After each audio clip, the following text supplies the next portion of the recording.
Greetings! I'm Elizabeth, the curly-haired country gal, and I'm excited to show you how I've been using 2 different culture brands to make no-heat yogurt, sour cream, and milk kefir for our family. It's kid-approved, good? Yes. Easy to manage, a lovely counter decoration, and, as always, made possible with some awesome helpers. Let's do this thing.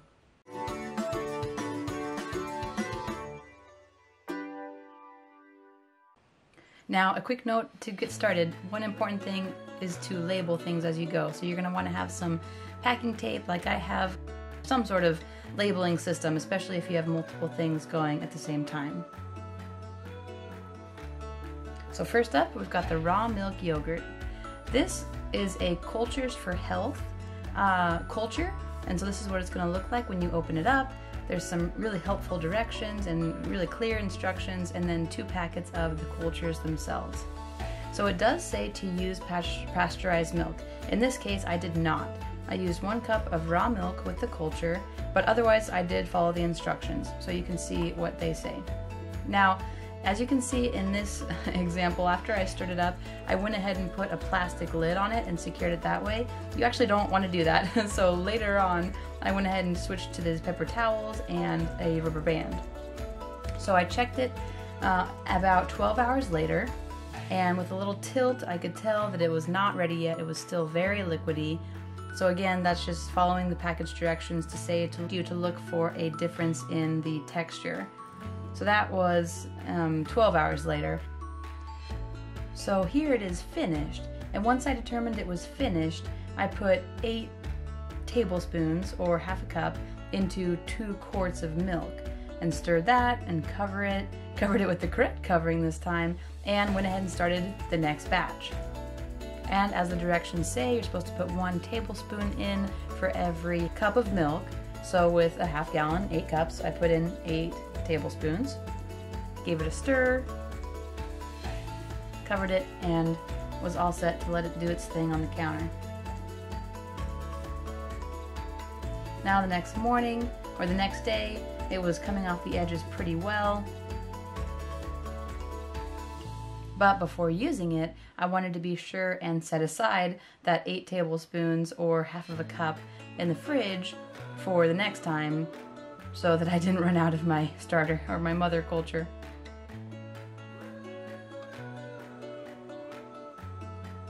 So that was ready to go in the fridge.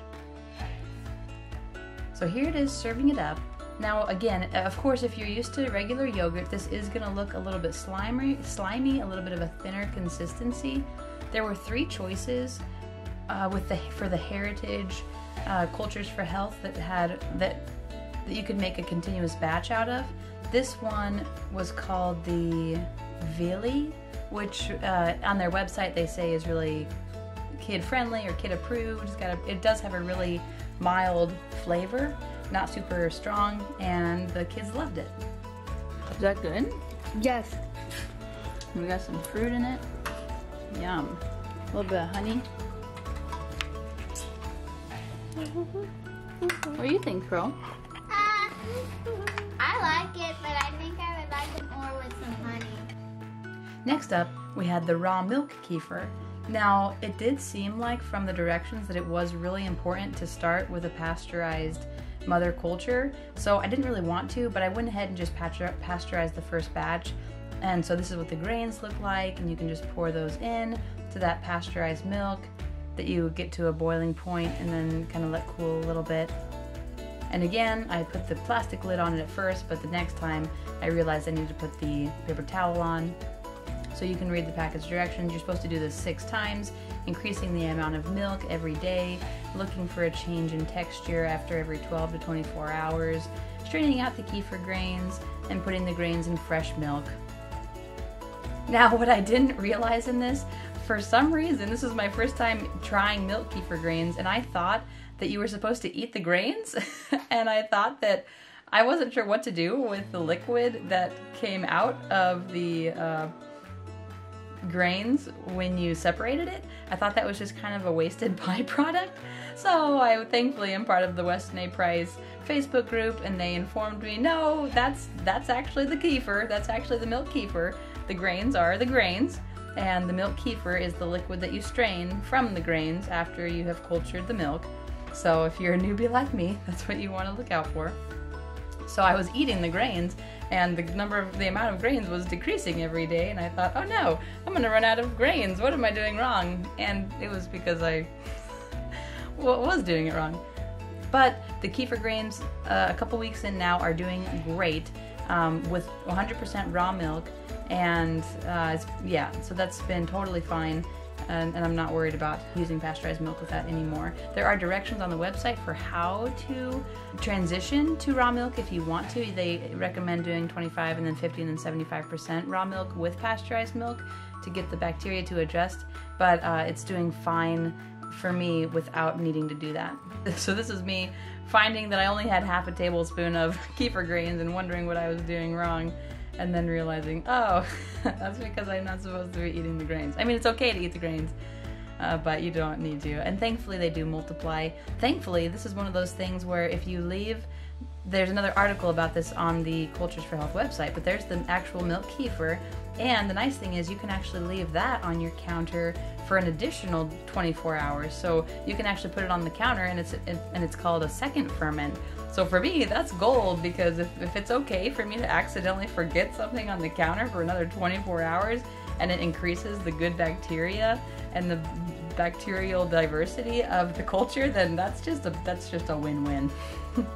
So this is our homemade milk kefir, and then yogurt. We're making yogurt, and she made sour cream.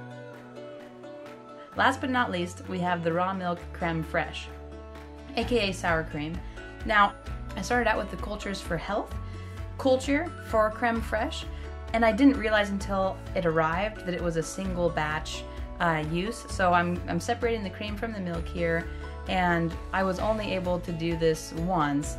And this one also did recommend using pasteurized milk, and the package was harder to get open than I thought.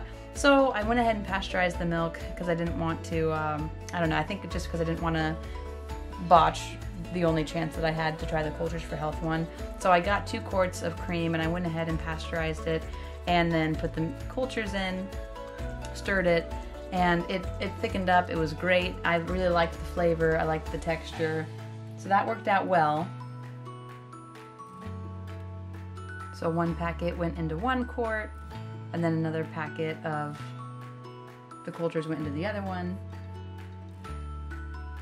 Now, one thing I did notice with this batch, I don't know if I let it sit too long, but it did kind of separate out a little bit. So I'm not exactly sure what's up with that, if it was just like way at the bottom, but it did thicken up really nicely. Had a wonderful flavor. And we have been enjoying that on all sorts of things, like this hash, diced potatoes and sausage meal that was delicious. So after that, I found there was a company in California called Positively Probiotic that has a heritage creme fraiche where you can do the batch after batch.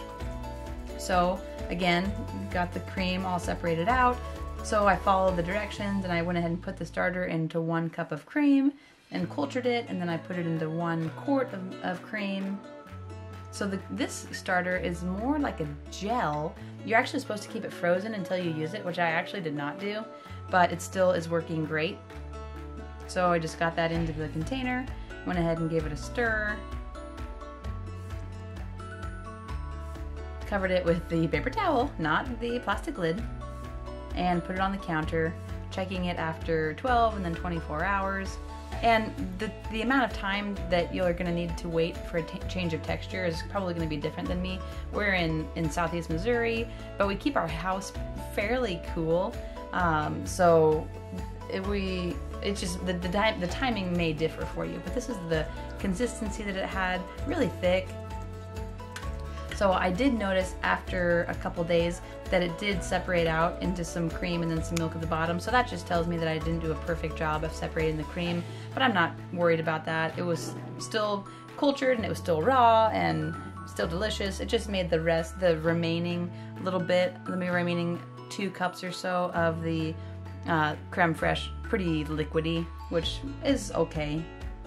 Now, one idea with doing separating the cream from the milk is to get a pitcher like this. This is a 2-gallon pitcher, and this was actually an idea that I got from the woman that I get raw milk from. And the idea is to put the milk in, let it chill and separate out, and then you just go ahead and drain the milk out, and then all you're left with is the cream. So that was my original idea, but I'm having a hard time getting it into the fridge without jostling it. So it kind of seems to mix anyway. And normally I get the milk on Sunday, and it's on Sunday that I want to do all of the dairy prep, so I don't really want to wait. I hope to kind of dive into it right away as opposed to waiting a few hours for the cream to separate again. So I actually haven't utilized that quite yet, but maybe I'll be able to in the future, just to get more cream and less milk.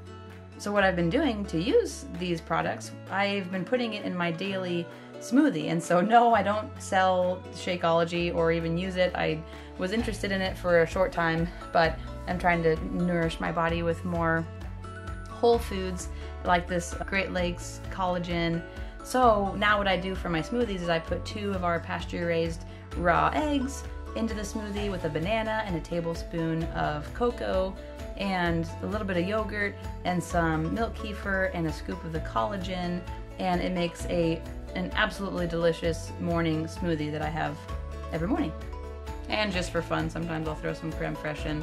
So here we have it. This is what our counter looks like every week, getting our cultures done. You can definitely use these starters with raw milk.